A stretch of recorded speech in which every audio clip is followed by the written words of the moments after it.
બુલેટિનની શરૂઆતમાં સૌથી પહેલા એક મહત્વના સમાચાર વિશે વાત કરી લઈએ જે સુરેન્દ્રનગરથી આવ્યા છે। સુરેન્દ્રનગર ઈડીના દરોડા કેસમાં સૌથી મોટા સમાચાર નાયબ મામલતદાર ચંદ્રસિંહ મોરીના રિમાન્ડ મંજૂર થયા છે। નાયબ મામલતદારને 1 જાન્યુઆરી 2026 સુધીના રિમાન્ડ મંજૂર કરાયા છે। 1 જાન્યુઆરી સાંજે 5 વાગ્યા સુધીના રિમાન્ડ કોર્ટે મંજૂર કર્યા। અમદાવાદની સ્પેશિયલ કોર્ટમાં ચંદ્રસિંહ મોરીને રજૂ કરવામાં આવ્યો હતો।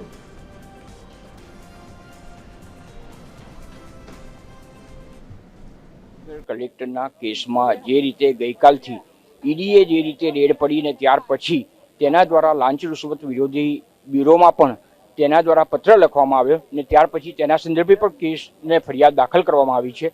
આરોપીને આજે જે ઈડીની ખાસ અદાલત હોય તેમાં રજૂ કરવામાં આવ્યા છે અને જે પ્રાપ્ત થયેલી માહિતી મુજબ તેના જે 1 જાન્યુઆરી 2026 સુધીના રિમાન્ડ મંજૂર કરવામાં આવ્યા છે। કેસની વિગત શું છે તે અંગે માહિતી આપવા માટે મારી સાથે ઉપસ્થિત છે નીતિન ગાંધી, જે આરોપીના મુખ્ય એડવોકેટ છે, તેમની પાસેથી જાણીએ। સર, ખાસ કરીને કેસ કયા પ્રકારનો હતો, ટૂંકી વિગત શું કહી શકાય? કેસ ઈડી દ્વારા દાખલ કરવામાં આવેલો, જેમાં રેડ દરમિયાન ઈડીને આરોપીના ઘરેથી 67 લાખ રૂપિયા રોકડા મળેલા અને અમુક દસ્તાવેજો મળેલા જેમની નોટ્સ હતી એના આધારે એમણે બીજો એક કેસ દાખલ કરેલ છે અને ત્યાર પછી એમણે જે આ રોકડ રકમ મળી એના સંલગ્ન અમદાવાદ એસીબીમાં પણ એક એફઆઈઆર દાખલ કરી છે। સર, આ આરોપી સિવાય બીજા કેટલા લોકો સંડોવાયા હોય એવું પ્રાપ્ત થયેલી માહિતી મુજબ જાણવા મળ્યું છે? જે ઈડીના રિમાન્ડના મહત્વના મુદ્દા હતા એ મહત્વના મુદ્દામાં હાલ એમણે કોઈના નામ ડિસ્ક્લોઝ નથી કર્યા, પણ એમણે એવું ડિસ્ક્લોઝ કરેલું કે જે વચોટિયા હોય, જે દલાલ હોય એમને અમે સસ્પેક્ટ કરી છે અને કદાચ ફ્યુચરમાં અમે બીજા આરોપી અટક પણ કરીએ। સર, એટલે કોઈ પણ અધિકારી લેવલની વ્યક્તિ કે અન્ય કોઈ કે સ્ટાફના માણસ કે સરકારી માણસો તેમાં સંડોવાયો એવી શક્યતા કેટલા અંશે આપ જોઈ રહ્યા છો?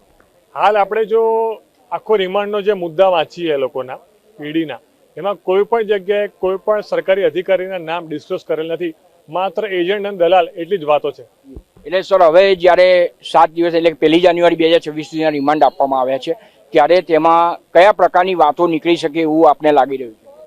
હવે જો કોર્ટને 14 દિવસના રિમાન્ડ માંગેલા અને કોર્ટે 7 દિવસના રિમાન્ડ આપ્યા છે, આગળ જતાં અગર ઈડીને એવું લાગશે કે તપાસમાં એમને સંપૂર્ણ સાથ સરકાર નથી મળ્યો તે વધુ રિમાન્ડની માંગણી કરી બી શકે અને જો એમની ઇન્વેસ્ટિગેશન એ પાર્ટ પૂરતી પૂરી થઈ જાય તો કદાચ રિમાન્ડની માંગણી ના બી કરી શકે। અને જોવા જઈએ તો ઇન્વેસ્ટિગેશન હજી ચાલુ જ થયું છે, તો હાલ કયા મુદ્દા ઉપર આગળ માંગશે એ હજી કહેવાય ના આપણે।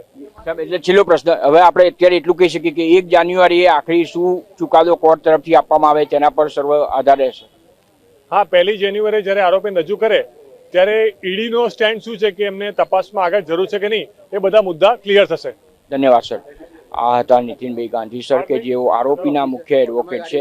સૌથી મહત્વપૂર્ણ રીતે જે નાયબ મામલતદાર છે ચંદ્રસિંહ જે છે તેમની પાસે રકમ 67 લાખ રૂપિયા જે રોકડ મળી આવે છે તે ક્યાંથી આવ્યા એટલું જ નહીં, પરંતુ તેમની ઉપરાંત પણ અન્ય આરોપીઓના નામ છે। ત્યારે હાલના તબક્કે જે રિમાન્ડ માંગવામાં આવ્યા છે તેના સંદર્ભમાં હવે જ્યારે 1 જાન્યુઆરી 2026 સુધીના આરોપીના રિમાન્ડ મંજૂર થયા છે ત્યારે તેમની પાસેથી વધુ વિગત કરાવીને આગળ કયા પ્રકારની કાર્યવાહી કરવામાં આવે છે તેના સંદર્ભે 1 જાન્યુઆરી 2026 સુધી આરોપીઓ પાસેથી કઈ વિગત નીવડે છે અને તેના આધારે કેસનો અંતિમ નિર્ણય પણ જાહેર થશે। નીતિન બગડા સાથે અરુણ શાહ,